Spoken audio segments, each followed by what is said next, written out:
बचपन से मुझे यही आभास कराया गया है कि मेरा किसी भी वस्तु में कोई अधिकार नहीं, ना अपने पिता के राज्य पर, ना सिंहासन पर। जो भी मिले या तो दे दो या उन पांडवों के साथ में बांट लो।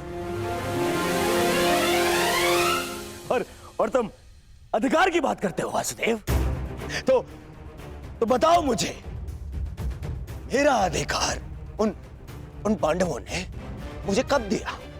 कब? गुरु का प्रेम, महामहिम का वात्सल्य किसी को मिला तो वो उन पांडवों को, मुझे नहीं। मेरे पिता के राजा होने पर, युवराज पद पर किसी का अधिकार था तो वो मेरा था, परंतु मुझे नहीं मिला। वो मिला उस युधिष्ठिर को। दुर्योधन की बात तर्कसम्मत है वासुदेव। युवराज राजा का पुत्र ही बनता है और यही नीति है। आप तो कभी वास्तविक राजा थे ही नहीं महाराज। आप तो आज भी हस्तिनापुर के केवल कार्यकारी नरेश। आपका राज्य अभिषेक भी नहीं हुआ। और रही बात नीति की, तो कुल वधू का वस्त्र हरण, उसका अपमान कहां की नीति है? पांडवों का पक्ष लेना बंद करो ग्वाले। मैंने उस द्रौपदी को धर्म पूर्वक द्यूत में जीतकर उसे अपनी दासी बनाया। उसका वस्त्र हरण करना मेरा अधिकार था, क्योंकि जो दासी अपने स्वामी की आज्ञा का पालन ना करे वो दंड की अधिकारिणी होती है। नारी केवल सम्मान की अधिकारिणी है दुर्योधन। हाँ,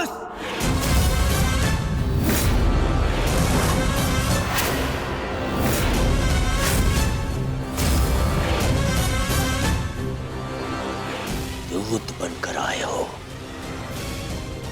अपना संदेश दे चुके हो। अब मेरा निर्णय सुनो। मैं उन पांडवों को 5 गांव तो क्या, एक सुई की नोक बराबर धरा भी नहीं दूंगा।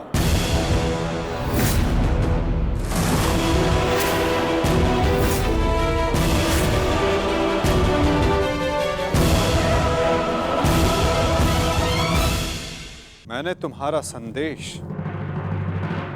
भली भांति समझ लिया है युवराज। अब वही होगा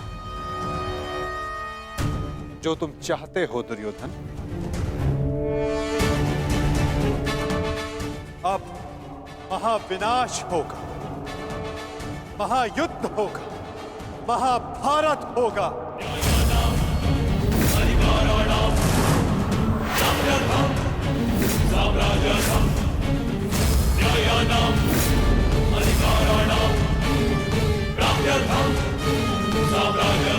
प्रणिपात।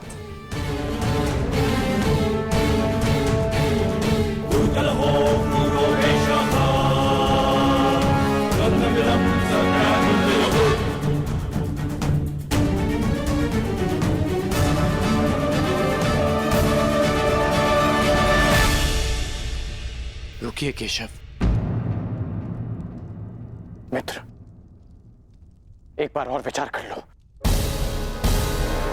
अरे मित्र, राजा बलि की कथा स्मरण है तुम्हें? वो मायावी वामन उनसे 3 पग मांगने आया था। 3 पग भूमि, और उस 3 पग में उस वामन ने न केवल तीनों लोक नाप लिए, बल्कि उस बलि का नाश भी कर दिया।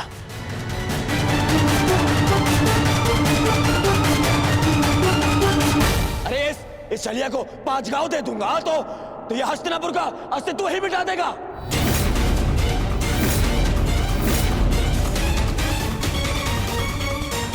पाखंडी कृष्ण, तुम्हारी मीठी मीठी बातों का प्रभाव इन पर पड़ सकता है,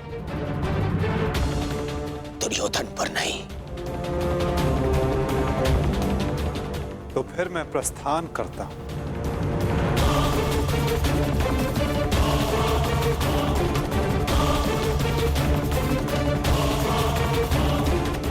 रुको दूत।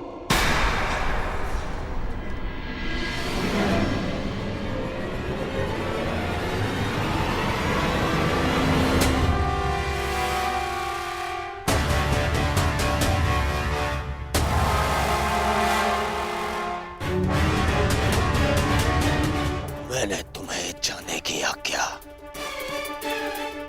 नहीं दी है अभी।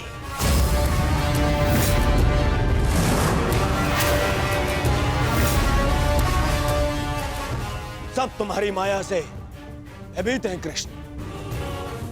आज मैं अपनी प्रजा और अपनी सेना के मन से तेरा भय मिटा दूंगा कृष्ण।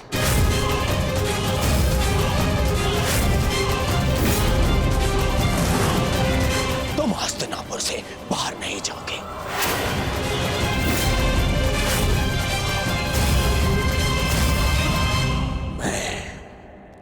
धृतराष्ट्र पुत्र दुर्योधन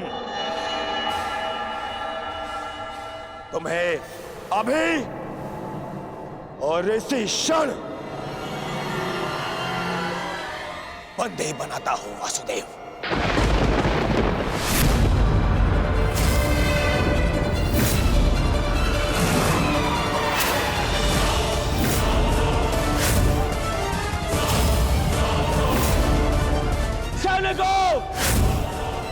बंदी बनाओ इस छलिए को।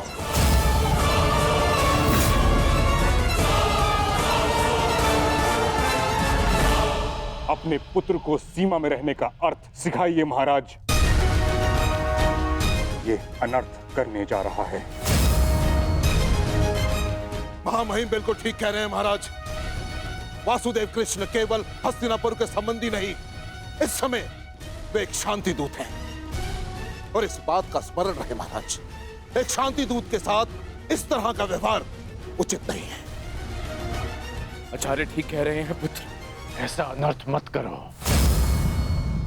रावण ने भी यही मूर्खता की थी।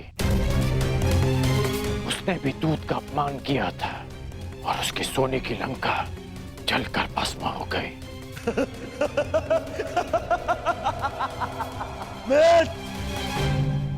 रावण मूर्ख था जो सामान्य रस्सी से हनुमान को बांधने चला था, परंतु मैंने इस विशेष दूत के लिए एक विशेष धातु की श्रृंखला बनवाई है।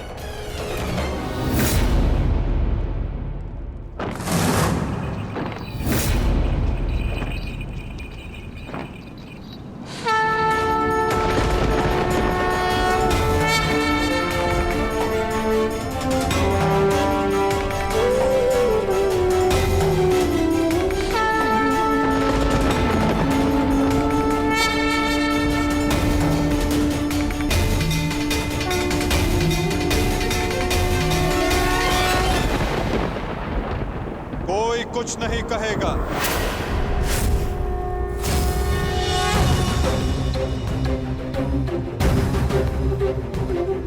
मेरा आप सबसे निवेदन है कि मेरे और दुर्योधन के मध्य में ना आए और साक्षी बने इस क्षण के। इसे भान नहीं कि ये क्या कर रहा है, जिसके जन्म के पश्चात जिसे बंदी गृह की बेड़ियां ना बांध सके, सैनिकों का पहरा ना रोक पाए, आज तुम उसे बांधने चले हो दुर्योधन। सामर्थ्य है तुम्हें तो बढ़ो आगे, हो सके तो साधो मुझे दुर्योधन। अपने इन श्रृंखलाओं में बांधने का प्रयास करो।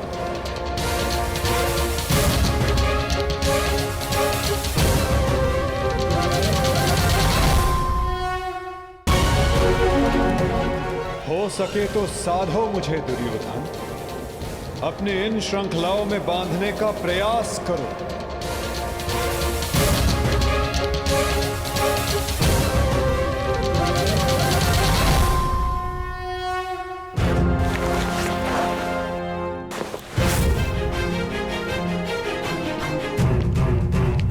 उठो उस तेरे को।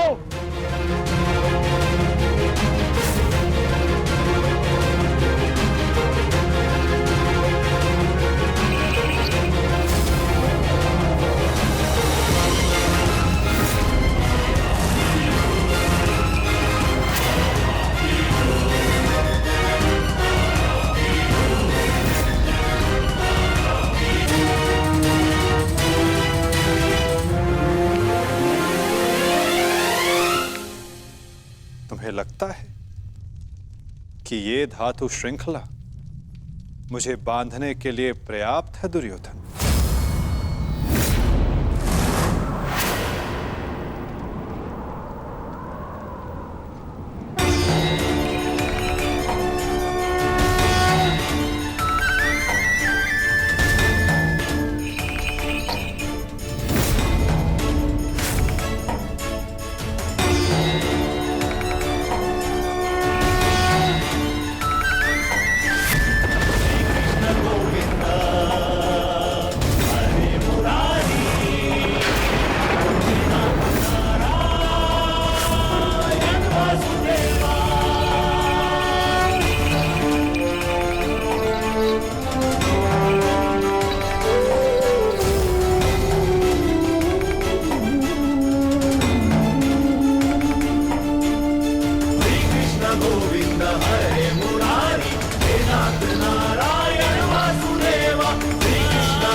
जब तक अनंत आकाश को बांधने में सक्षम श्रृंखला तुम्हारे पास ना हो, तब तक ऐसी मूर्खता पुनः करने का प्रयत्न मत करना दुर्योधन। ये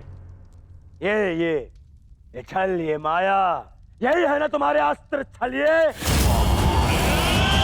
परंतु मुझे तुमसे या तुम्हारे इस माया से डर नहीं लगता।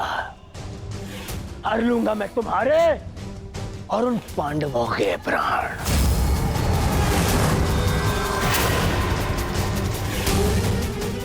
स्मरण रखना कि इस महायुद्ध में अंत करेगा तुम्हारा और उन पांडवों का यह दुर्योधन। जो स्वयं मृत्यु के शिखर से गिरने वाला हो, उसे अपने अंत की चिंता करनी चाहिए मूर्ख दुर्योधन। जिस सत्य को, जिस भविष्य को मैं टालना चाहता था, उसे आज तुमने स्वयं आमंत्रण दे दिया। और सत्य ये कि इस महायुद्ध के अंत में तुम्हारे पापों और तुम्हारे पाप में भागीदार रहे प्रत्येक का अंत होगा। ये युद्ध अंत होगा।